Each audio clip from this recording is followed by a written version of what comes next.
Too many people want to go viral instead of go value. Too many want it to be just immediate instead of something that is built on like a firm, long-standing foundation. When you build a brand that has the roots underneath it to stick, that's when you start to see success through significance.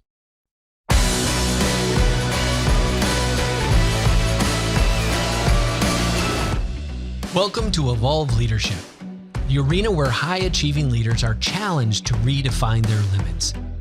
My name is Angus Nelson. I grew up in the United States and I now live in Lisbon, Portugal. I'm an executive coach and I've spent my career advising and training leaders from startups to Fortune 500 companies. And here's what I've learned. An old, ineffective leadership framework will always keep you on a hamster wheel, consumed with work-life balance, burnout, and stress.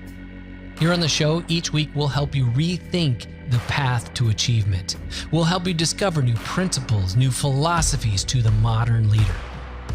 Look, the world is relentlessly changing, demanding a new era of leaders. It's time to redefine your limits. So enter the arena, my friend. It's time to evolve.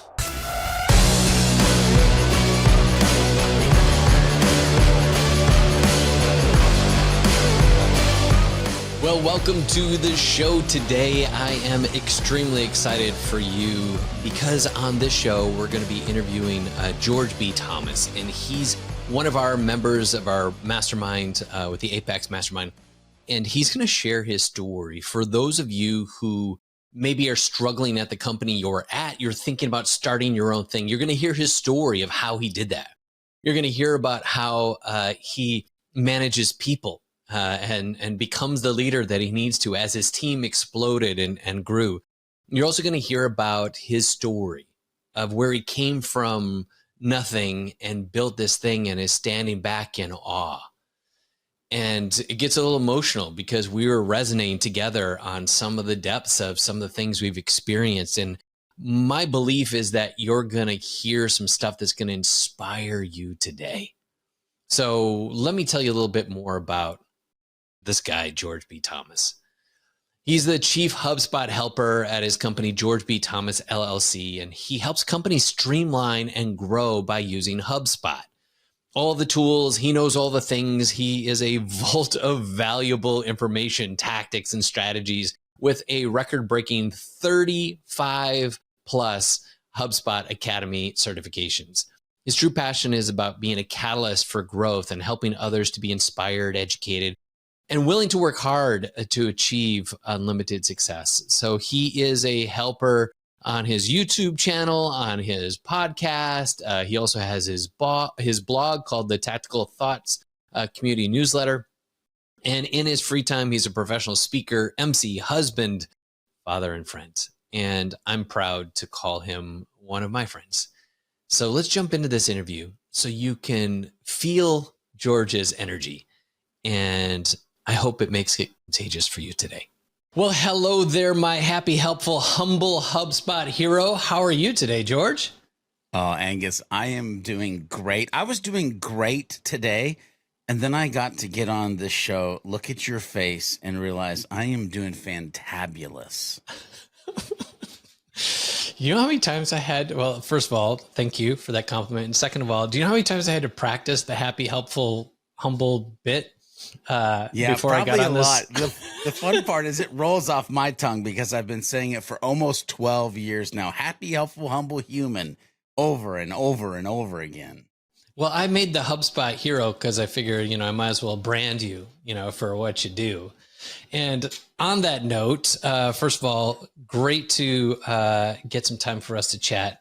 I want to dive into some of your story. We'll get to that. But first of all, I want to start with from your industry side, we just introduced HubSpot. And for those of you who are listening, you're familiar probably with Salesforce and some of the other competitors. And some people hear HubSpot and they think HubSpot was for smaller businesses. It was for the smaller things, but HubSpot's kind of grown up, as have you. So how did you get into all this? Yeah, well, getting into it is a really long story, but the fact that day in, day out, I am helping people with a very powerful CRM customer relationship manager, an even more powerful CMS, customer management system for like websites, and being able to align sales, marketing, and service teams to unite and create amazing user experiences is like, how did I get here? Right. So when I say, Angus, it's kind of a fluke. Before this, I was a recovering youth pastor, associate pastor at a church. We needed to figure out how to build a website, and we wanted to start doing PowerPoint. So I started getting a little nerdy, and I realized, man, I kind of like this like design thing and this development thing, which led me out of the church and into agency life, which talk about polar opposites. My goodness. But agency life, I was the guy who it was designing websites. There'd be a 6-pack of Coke and a pizza come in one side, a website come out the other side. And in 2012, our social media guy came running into this small agency that I was working for in Massillon, Ohio, of all places. And he said, you guys got to check out this world's largest webinar by a company called HubSpot. And the owner of the agency and I were, a what by who? Like, we had no clue. But we went into the conference room and we put on the webinar. And it's the first time I got to hear Mark Killens, who was like one of the beginning folks of the HubSpot Academy. We'll get back to the Academy, by the way, during this podcast episode.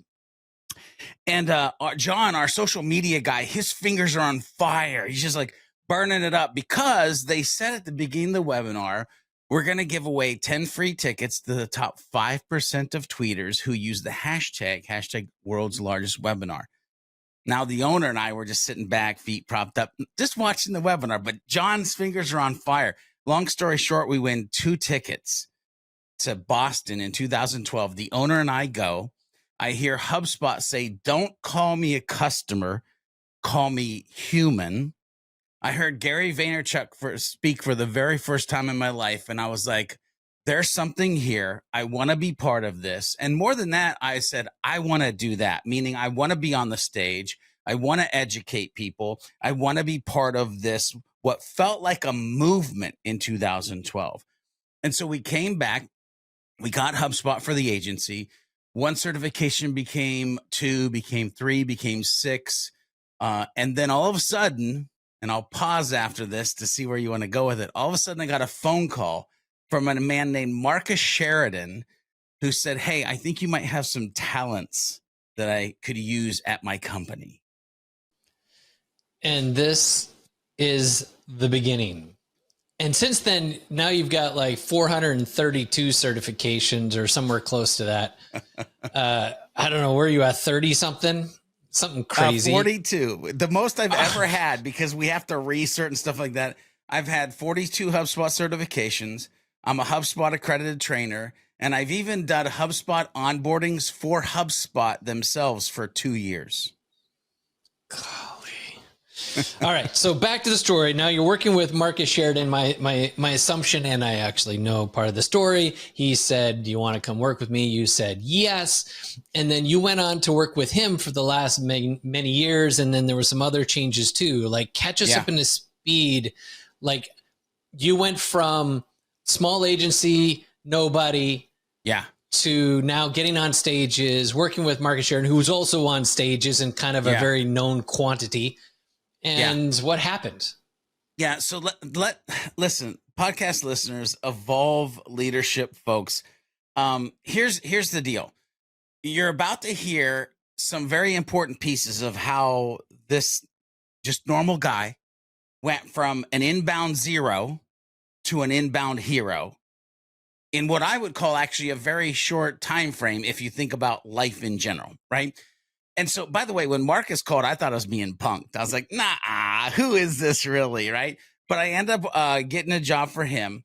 And I'm probably working for him maybe 3 or 4 months. And he says these words, changed my life forever. Hey, I think we should start a podcast specific to HubSpot users. What? I don't want to do a podcast. I hate my voice. I don't really know how to start a podcast. He said, we'll figure it out because we're going to do it. And so I did it, and we started what was the Hubcast, and it was the original HubSpot specific user podcast. And what's funny is we did that for like 6 or 7 months, and we ended up at our first inbound. And I was like, I hate my voice. But when we got to inbound, people were like, dude, you sound like a radio announcer. And I'm like, what? Now, this is one of the key pieces that I want people to pull out. Sometimes you think that your biggest weakness, what actually ends up being your largest strength. And also, I want to point this out to listeners. It started by creating content of value to a set of people that actually needed to listen. Okay. So it was shortly after that Marcus was like, hey, I got another idea. And I'm like, well, you just full of ideas, brother, aren't you? He's like, I think you should start. Now, this is 2014. I think you should start making HubSpot tutorials, video tutorials.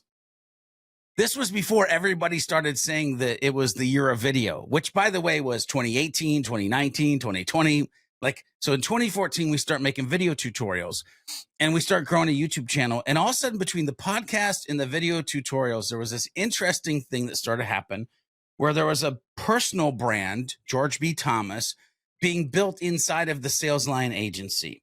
And to the point where we would go to inbound or different events. And like for the first time ever in my life, other than my family, I'd hear people be like, George B. Thomas. It's like, well, this is weird, but I don't hate it. I don't hate it. So I'd worked for Marcus for about 5 years, ended up getting on stages, doing keynotes, all that good stuff. And then did a transition. The Sales Line got acquired, worked for Impact Brand and Design for a little bit, and then transitioned to Impulse Creative with Remington Begg, one of the most technical HubSpot shops out there. Started a YouTube channel, 0 subscribers, took it up to almost 8,000 subscribers. I worked there for 5 years. By the way, 8,000 subscribers on HubSpot tutorials, ladies and gentlemen, and HubSpot updates. We're not talking like magical stuff or massive community of people at that point in time. And so all of a sudden, we got to this point where pretty well-known brand, George B. Thomas, inside of another agency. And so along the way for 10 years, Angus, the only way I can kind of paint a picture of this is I had been pulling back this slingshot of a personal brand inside of other brands. And then one day I said, I'm going to start my own business. And it was like I let go of the slingshot because of all of the reciprocity, all of the value, all of the historical content, while could be taken down from the internet, could not be taken away from their brains, just went into full bore. And now it's speaking and consulting and, working from home for myself, building my own little team/theme. We'll get into that. But really living what I would call a life of my dreams, a life beyond my perceived default. If you would have asked me 10 or 11 years ago where I could get or what I could achieve.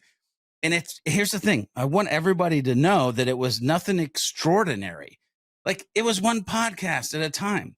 It was one video tutorial at a time. It was like one social interaction at a time. But the fact and what everybody needs to realize is because it was 10 years, because it was consistent, that's what makes it extraordinary. Too many people want to go viral instead of go value. Too many want it to be just immediate instead of something that is built on like a firm, long-standing foundation. When you build a brand that has the roots underneath it to stick, that's when you start to see success through significance. Come on. So I want to back on this. First of all, this is like fire. And I should expect nothing less from Mr. GBT. When we look back at that transition of you going on your own, that's when you and I kind of circled the wagons. We'd known each other for some time. I'd been pestering you for some time, like, dude, you want to work with me? You want to work with me? You want to work with me? And suddenly you kind of came out of the woodwork and we started talking because that's when like the rubber met the road is like, okay, I'm going to jump out. I'm going to do this thing in that transition. And you kind of glossed over that part. Yeah. Because there was some fear and trepidation, whatever. Talk to me about that jump. Yeah. So no, there wasn't fear and trepidation. Are we allowed to swear on this podcast? You can bring it. Like, listen, I was scared shitless. Like, listen, I was the type of guy who always said, I'm a great number 2 to a great number 1. I was the Robin to a Batman for years, right? I said associate pastor. I didn't say pastor, right? I was working for Marcus. I didn't own the Sales Lion. I worked for Remington and Rachel Begg. I didn't own Impulse Creative. I was a great number two. I can bring the energy. I can bring the crowd, right? But to have to manage people, to have to understand what LLC and S Corp and deal with accountants. No. Can I just be in my content cave, being creative and building a brand? That's where I want to be. And here's the thing, Angus. I woke up one morning, I kid you not, as audible as it could have been without me being insane. I heard the words, "You're going to regret this when you're 70 if you don't do it." And so my wife and I had a 2-week conversation. She set up 2 rules. We have to have medical insurance, and you have to make sure there's a paycheck in the bank every 2 weeks like you're working a normal job. If you can figure that out, then I've always had your back. I got your back. Let's do this. And so I gave Impulse Creative a 60-day notice, and we took a running start, and we jumped off this cliff of like, I don't know if this is going to work or not.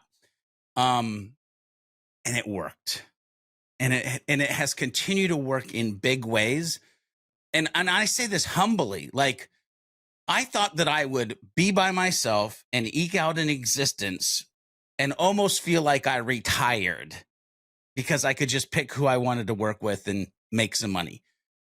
That has not been the case. Like, the universe has pretty much shown me, you need to create something different. You need to create something special. Here are the humans that I want to be around you, because now we're a team/theme of 10. And this is from a guy who was just going to be like by himself. Who said, I never want to manage humans. Ever. And here's the thing. Here's why we finally like circled around is I knew I'm scared. I need somebody to talk to.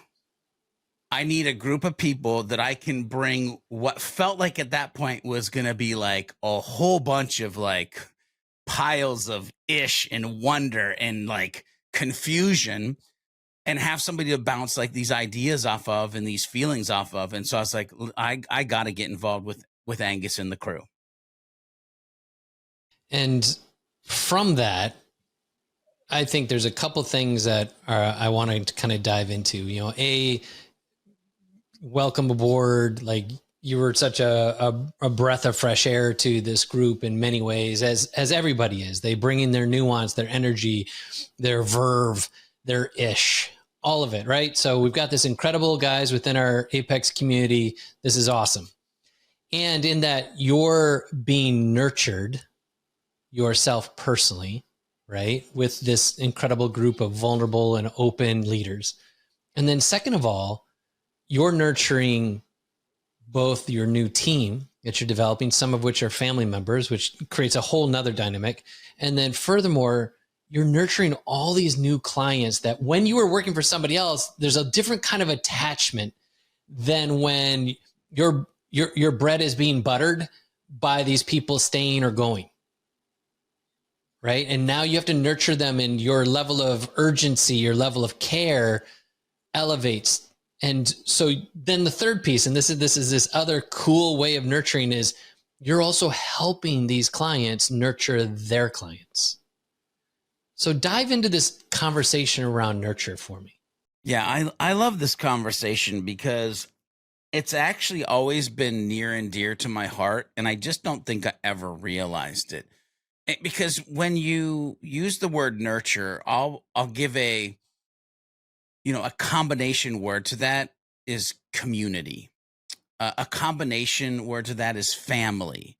A combination word to that to most professionals are, I generate some leads and I need to nurture them through the funnel.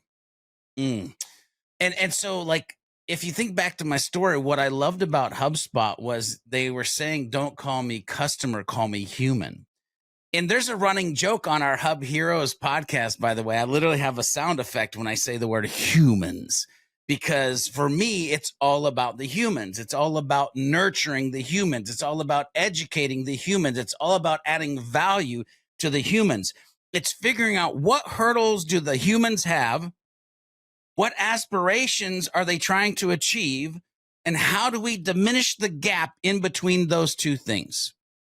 And if we can diminish that gap, then that, my friend, is nurturing. One of the ways that I do this, it's a core kind of tenet, an expectation that I set of myself, is I always tell myself, leave them better than you found them. So that means, how do I make them smile? How do I make them feel good? How do I make them believe in themselves? And to nurture and to always leave them better than you found them, you have to be paying attention. You have to be listening. You have to be viewing. I'm talking about micro expressions through verbiage and through body language, and really trying to engage and understand through empathetic, loving. By the way, that's another expectation. Lead with love for the humans, right? And so if you start to think about these words that I'm throwing out of listening and engaging and empathetic and love, when those are your core tenets to do business, when those are your core tenets to live life, all of a sudden you're impacting people in a different way, to the point, and this is kind of funny, but it's truth. My wife once said about month 4, you don't have any clients. And I said, what do you mean? She said, you have friends who like to give you money, because she would hear us on our meetings. And yeah, we'd be talking about business, but we'd be talking about life. We'd be talking about how we were going to generate leads, but we were going to talk about how we're going to impact those leads to get them in a better place. We weren't talking about the bottom line, right? We were talking about what's important, but that would impact the bottom line. She's like, you just got friends that pay you money, but that's because it's about relationship. It's about being human. And when all of this is bundled in a nice, happy package, that nurture thing, it becomes easy. Yeah. And this is the thing that I think so many marketers miss, is giving a shit. Caring. Well, in 2 ways, right? I'll get to that, but caring and yes. And I've had to check myself too. Sometimes we put out content that if I stand back and I look at it, I'm like, we phoned that in. We didn't try. We put something out there and we were actually in some way begging for some attention for you to come and do a thing. And every time we do that, there's a little part of my soul that dies. Yes. But I know when I write a piece of content or I'm putting something out into the world, and my heart is super transparent and vulnerable, and I just share my shit. And when I do that, people respond. And I've been doing this for... You mean when you're genuine, right? People actually take notice? Yes. Oh my. Right? Oh. And this is a crazy thing that, in this evolution of humanness, we forget that what we're actually trying to do is solve a problem. What we're actually trying to do is cure an illness. What we're actually trying to do is to help someone from where they are get to where they want to be. Yes. Whatever the product or service is. And somehow so many executives, leaders, founders forget.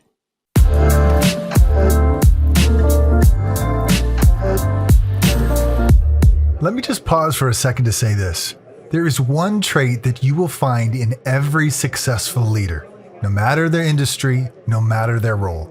And that trait is action.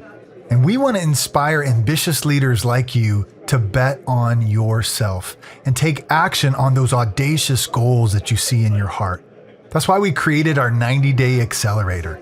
It's a results-driven, battle-tested framework designed specifically for high-performing leaders like you to get unstuck and propel you towards your goals. And in just 90 days, you won't even recognize the person you used to be. To be a part of this elite community, go to evolveleadership.org. Now, back to the show.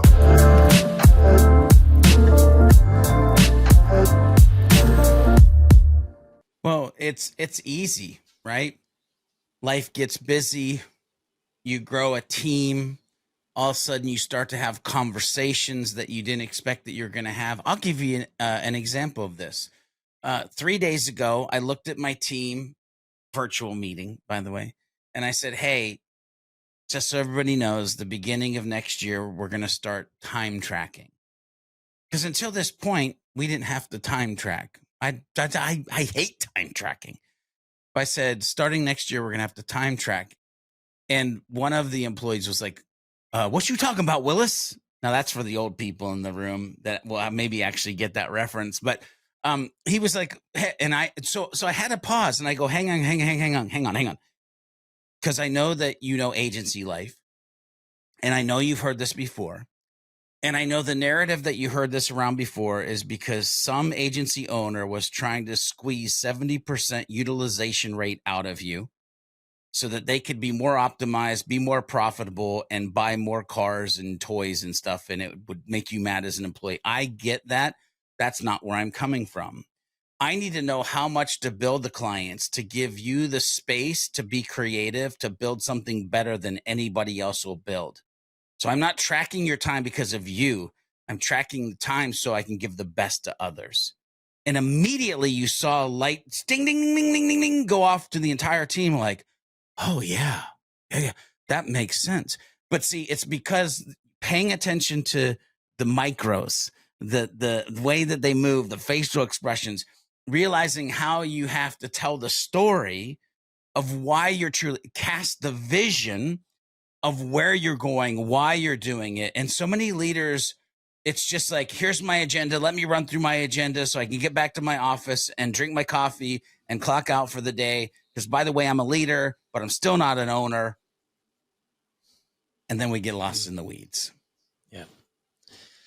I did it today with one of my team members where I forgot.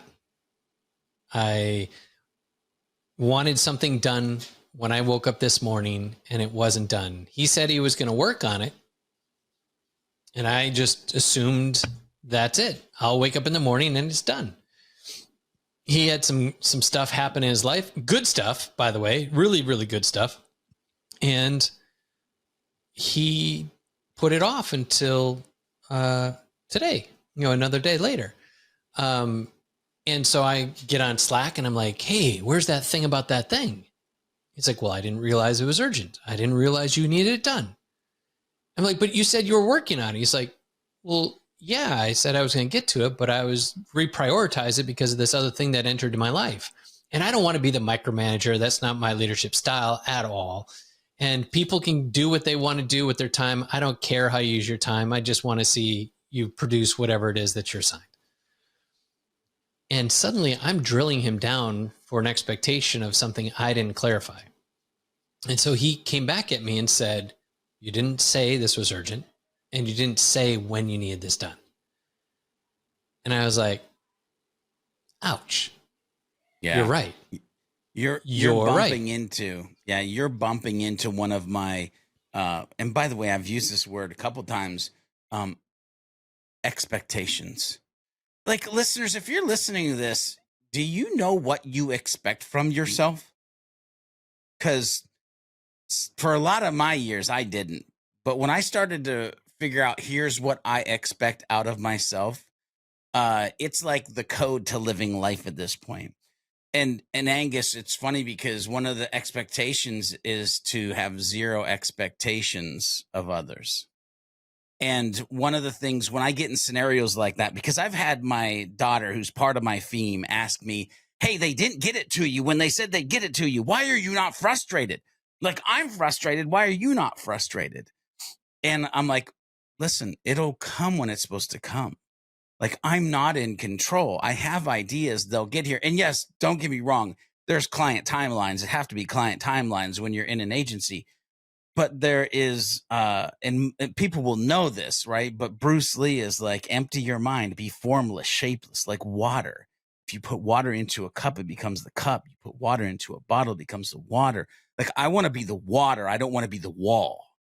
I want to be something that can move, not be rigid, right? Water becomes the bottle. Yeah. Yeah. And so, and so ending up being setting expectations and knowing what the expectations of me in my life are, and in return having zero expectations for those who are around me. Now, don't get me wrong. Do I have hopes for them? Yes. Do I have dreams for them? Yes. Will I help them get where they're trying to go? Yes. But zero expectations. Yeah. This is the nurture, right? So now we turn the nurturing into nurturing our own team. And here's the last piece I want to take on this nurture trail is nurturing self. So part of you getting to be a part of this community here at Evolve Leadership, part of you starting something that we'll talk about in just a little bit, this essence of another community, the Beyond Your Default, this new initiative that you stepped into. But all of this came about, I believe, on some level, because I believe life prepares you for what life has prepared for you. And your beginnings prepared you to give a shit about people. And I want to back up in the story to that little boy in Montana in that single room house. Yeah. Yeah, man.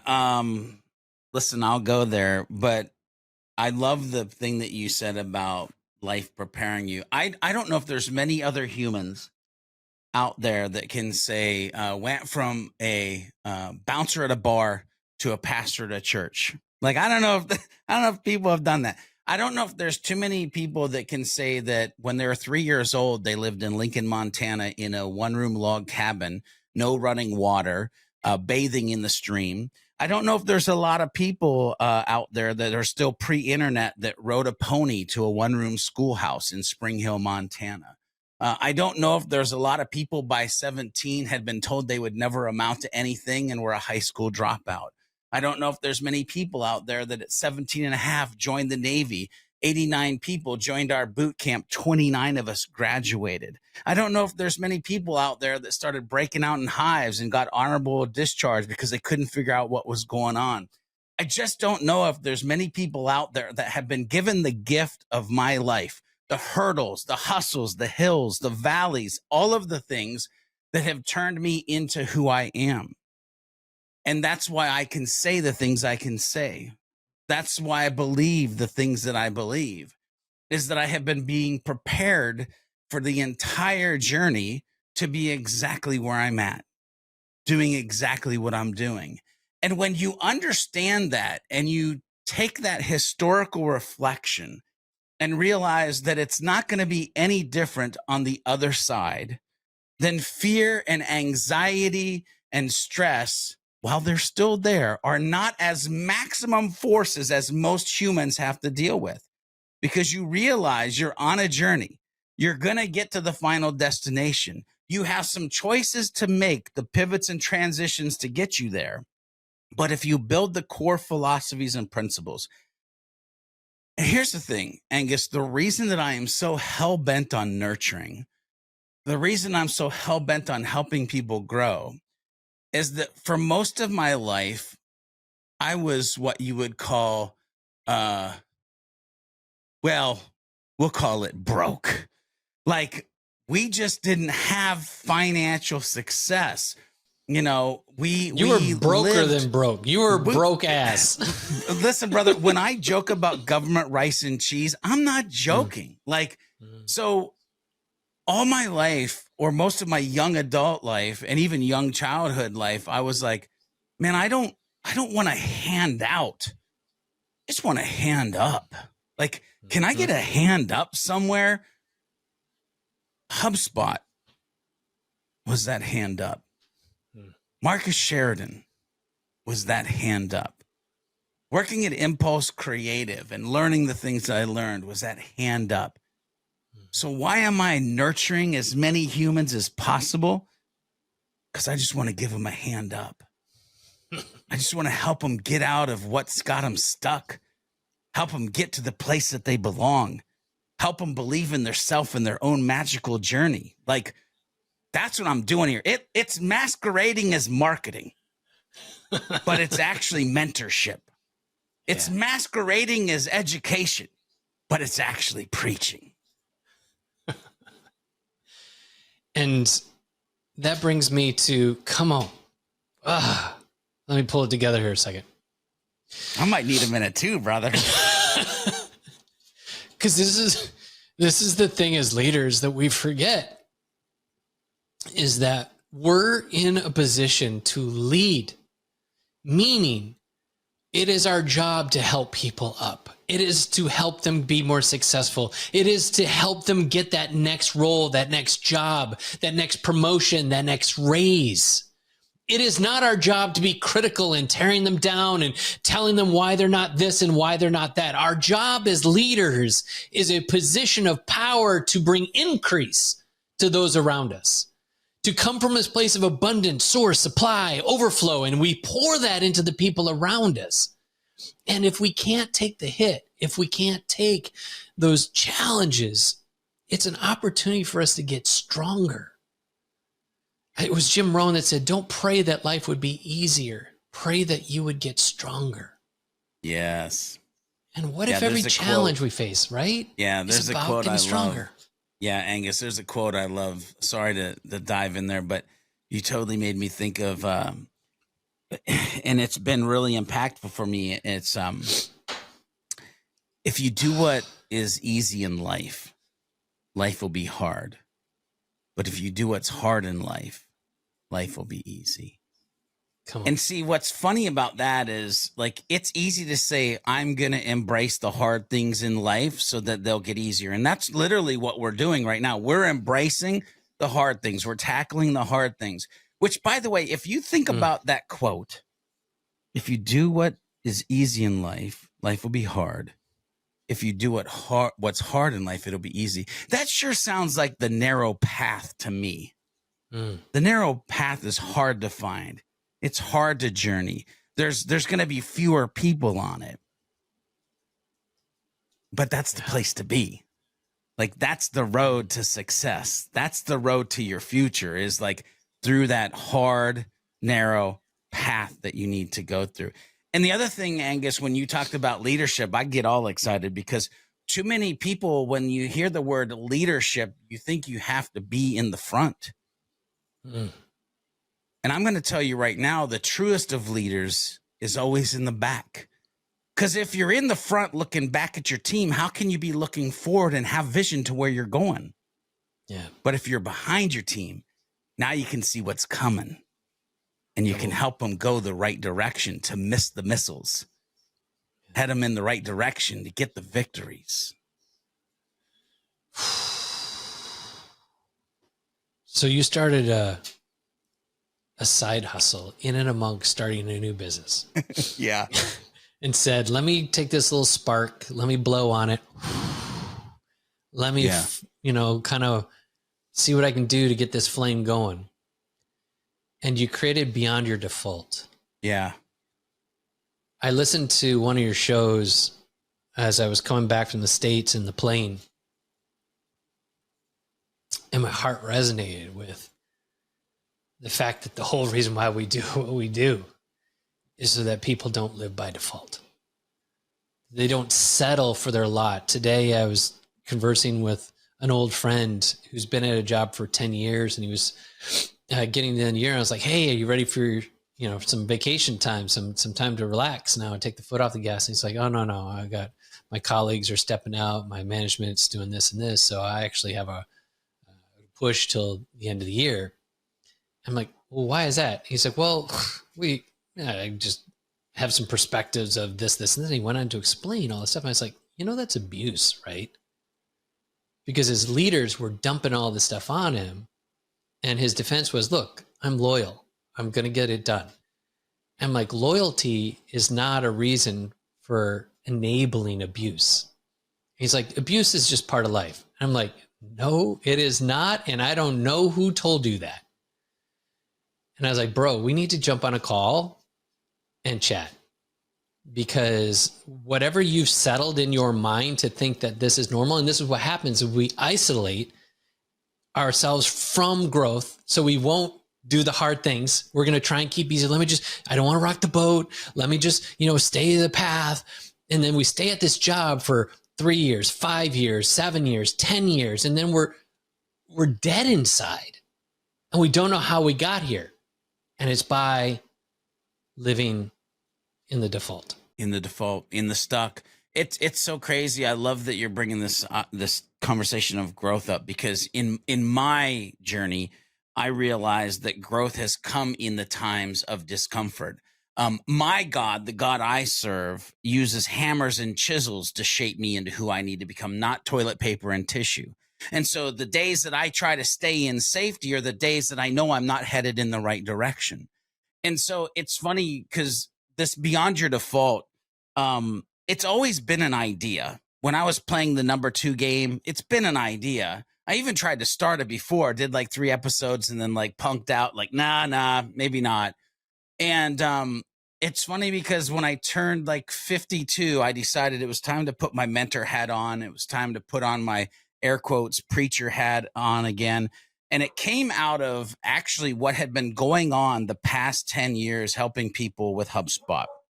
And what I mean by that, Angus, is when you're trying to teach people how to market like a human, sell like a human, service like a human, run a business like a human, everything that I had been teaching around HubSpot for 10 years was predicated on the fact that you were a good human.